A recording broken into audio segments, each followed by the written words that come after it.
Late last night, officers received a run of shots fired to the FedEx facility.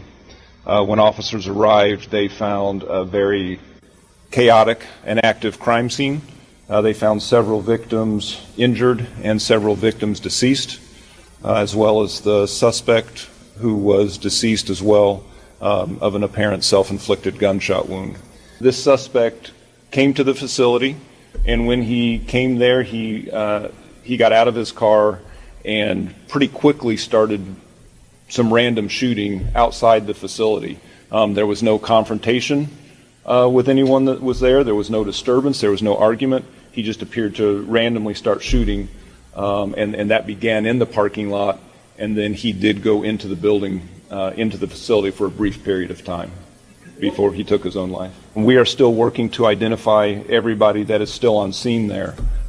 So we are not able to make positive identification of the suspect, so there's really not much that we can say about him until we have made positive identification.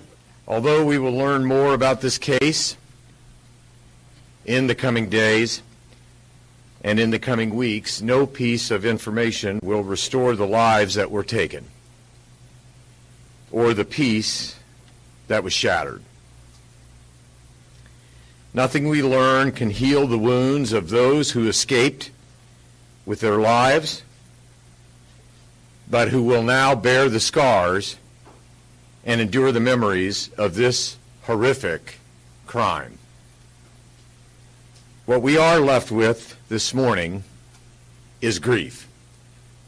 Grief for the families of those killed, grief for the employees who have lost their coworkers, and grief for the many Americans struggling to understand how tragedies like this continue to occur again and again.